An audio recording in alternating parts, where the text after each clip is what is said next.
All right. This edition of our customer spotlight series here at Under, I have Vinny from B2B Soft. We really appreciate you taking a little bit of time, Vinny. Absolutely, Colin. Super happy to be here, man.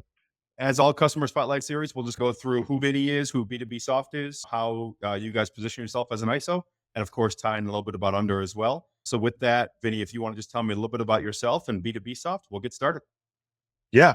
Always happy to talk about myself, but also always happy to talk about B2B Soft, right? We're a unique And company. Under, don't forget Under. Always under, more than anything under. I'll tell anybody who will listen about under right now. So B2B Soft, we're an ISV. We provide a full suite of financial technologies to retail telecommunications businesses. So that goes from scheduling and inventory all the way down to your payment reconciliation, your merchant services, business banking. B2B Soft, we provide an integrated ecosystem to fully manage any needs that a telecommunication retailer has on any scale, from one door to 1,000. Yeah, I think that's interesting because I feel like a lot of ISOs and ISVs make the majority of their money through payments, recurring revenue from payments, but there's always a desire to add on value services like payroll or lending. So when you decided to get into telecom, did you position it as you always knew it was going to be a bundle, or did you start with payments and scale it out value add by value add?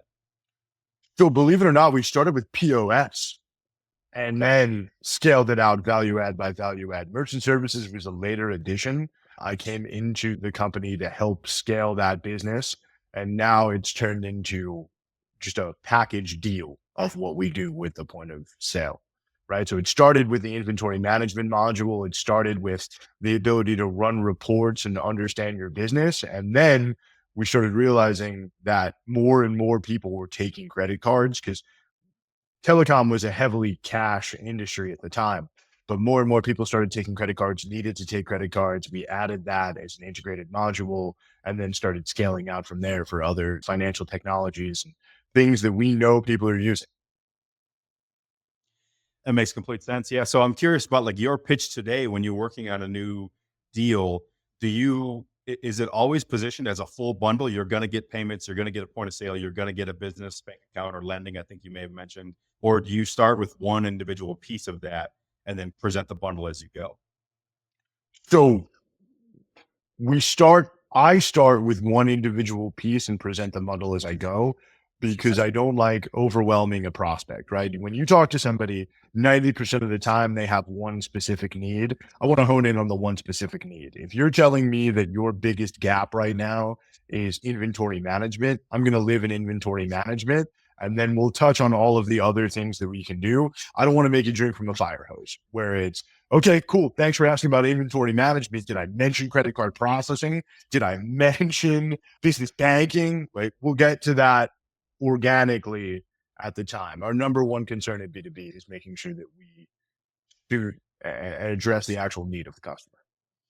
I think it's spot on. And it's actually something we see it under as well, where, our product is really wide. The amount of people we can help is really wide. The amount of pain points we can solve for them is really wide. But we've gotten into spots in the past where it can affect conversion negatively if we sell too wide. And then also if we think about the adoption or the onboarding experience, we just run into headaches there where we've promised everything, we do everything. But from the customer experience perspective, it's just too much to digest at once. So starting with one and growing from there, it just really is, I believe, the right way to go about it. Yeah, I agree with that. And right, under is an incredibly flexible system. And I think that just from my perspective, had I been onboarded with the full extent of here's everything that we can do, I probably wouldn't know how to use the system, right? Like I would have no idea. I know the under team took me through one thing at a time. Like, here's how you collect app info. Here's how you can map your PDF. Here's how you can copy to something else, right? And as the use cases arose, I was able to expand what I was doing. But I think if you hit me with all of that at once, I'd drown in information. Yeah, you're exactly right. We're taking that same path as you guys are on the B2B soft side and going from there. Tying in under a little bit, then I'm curious about your experience getting in contact with under. Do you remember how under got in contact with you or you found under? I found under by accident. I was at a regional trade show and I was doing my rounds because I like talking to new companies, anybody that I haven't seen yet to see if there's any kind of value add.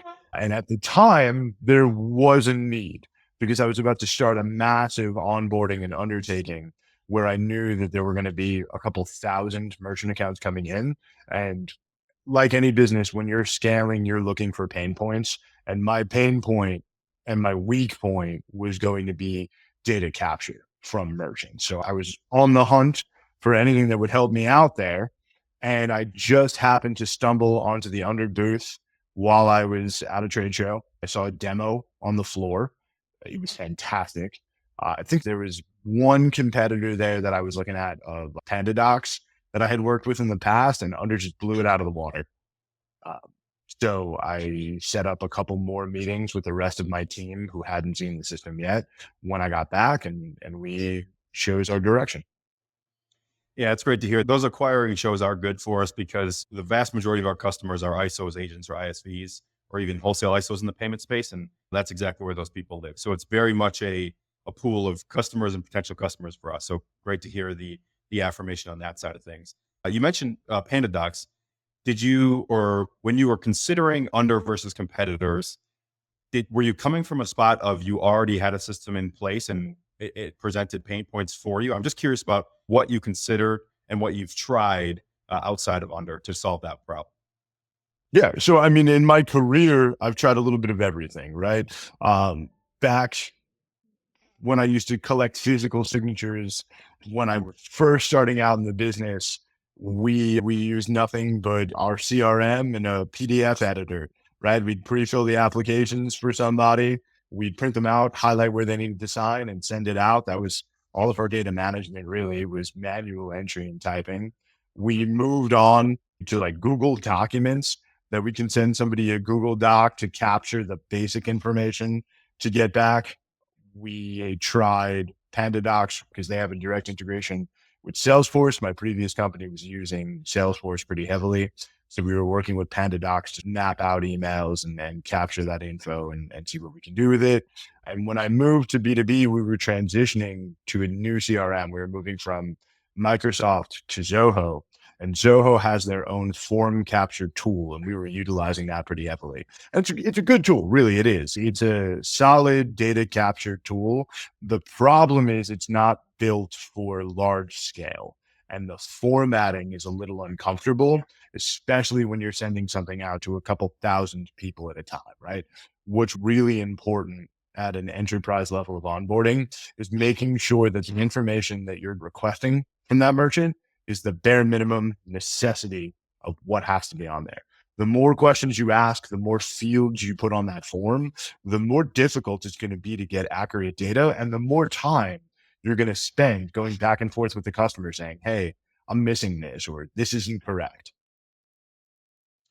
Yeah, that makes complete sense. And transitioning then into a little bit about the franchise level opportunities that you're working on and how Under helps with that. Can you provide a little color in just maybe one step above how Under helps and maybe more about the way you position yourself in the telecom space, how you arrived on franchise level sales and how you go about closing those today?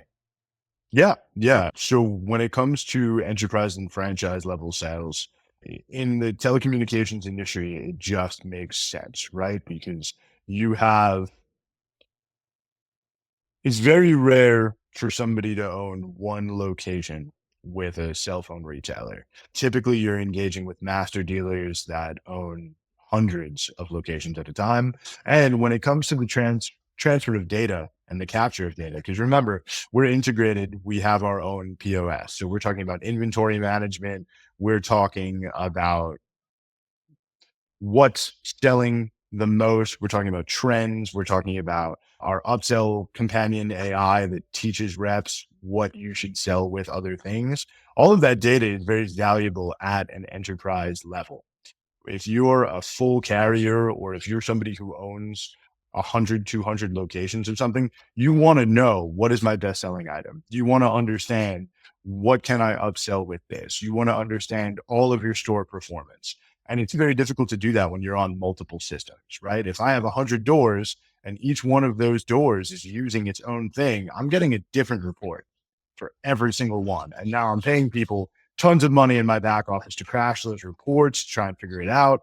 So the step to enterprise and franchise level was a very easy one for us, because once we started providing the best reports at a location level, people started asking themselves, well, why can't I just get this for everything? right? Why can't I get this for all of my locations? Why can't I get this for every single door that's underneath me? So that's really how we stepped into that.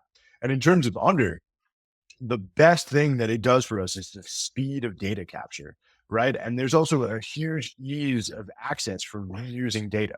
You want to talk about one person who owns 200 locations, right? In traditional credit card processing, maybe I keep a previous app and I handwrite some of that information, but you're worried about DSS, right? You're worried about banking regulations. I'm not keeping a social in my CRM. I might be asking for data over and over again.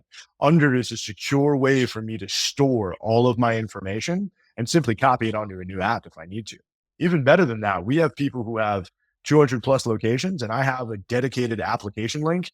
All they have to do is click on it, put in the location address, submit the new location. Their pricing is already in there. Their information is already in there. They have to notify me if there's a new EIN, which is rare, but they click a link, they submit their new app, and I'm ready to go.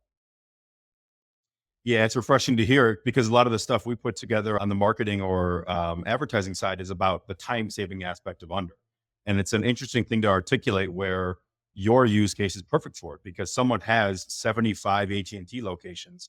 98% of that application is going to be the exact same, with the exception of, as you just mentioned, an address, maybe an EIN or a bank account. But realistically, it's really not. It's just I need. You're changing the DVA name so that you can identify the location and control what's on the receipt. And you're changing the DVA address, 9 out of 10, maybe a bank account, depending on how they're structured and set up. So to send out an entirely new application or an entirely new data capture just to get 3 points of information sucks. And it's a bad customer experience. They don't like it. What they do is, this is my link and I have it and I can just click it and submit at my whim, at my leisure, right? They don't have to worry about if I'm in the office. They don't have to worry about calling me to walk them through. They don't have to worry about, is somebody going to get back to me? They know that they can click. It could be 1 a.m. They're clicking the link, they're submitting it, and they know someone's getting to it the next day. Yep. And that's a big change from some of the legacy process in place in payments. And I know you mentioned you've been in payments for quite some time. Do you have any examples of large location sales or multiple location sales of you writing individual merchant accounts and how it used to look? I got started in merchant services at a very small retail ISO that specialized only in healthcare. That's all they did. I started out on the phones, making phone calls to doctors' offices, trying to convince them to use our processing instead of what they were using. And I recommend that everybody tries it because it really helps you handle and cope with rejection. Because there's nothing more difficult than selling someone something they already have, right? They take payments right now. Why the heck do they want to take payments with you? And it becomes a real struggle to try and find and add value any way that you can.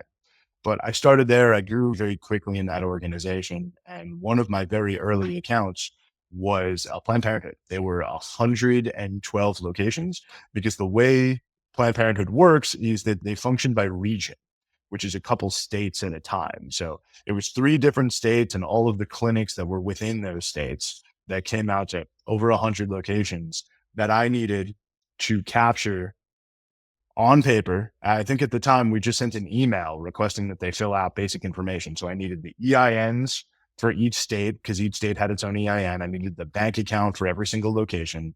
I needed to know what locations went to what EIN. I needed to know what DVAs they needed to print on the receipt. I then I had an admin, thank God, who would manually type that all into an app. But then I would take the apps, I would print them out, I would organize them into one main application, and then every single ADLO form that went underneath, highlight all of their signatures, scan them back in, send an email and say, this is for this state, fill this out. Once I got that back, I'd print it out, I'd check it, I'd make sure all the signatures are there. I would fix any mistakes that I caught. I'd send it back to fix any pendings, and then we do the next state. Same thing. Scan it in, highlighted signatures. All right, let's start this again. It took me, I would say, probably excluding the negotiation, excluding the conversations about pricing and getting them on board, just the paperwork took me about a week and a half. looking back on it, it's almost laughable, right? Like it probably wasn't in that moment you highlighting all that, but I mean, I'm just happy. No, at that moment, I was there until 9 o'clock at night, making sure that this went out because it was like the biggest deal I had ever seen. And I was so excited. And at the time, we were going to make quota for the whole room, right? Like this Right. was a big deal. And I needed to make sure it got done. It was the most serious thing in the world. But now it's funny. It's funny to think about. It's funny to think about the manual processes. I think about it sometimes because, oh, yeah, I love under the burden of technology. Sometimes there's stuff I don't want to do, right? Sometimes I have to map a new application because Fiserv sent me updated pricing and they have a new app that they need sent out in a new version.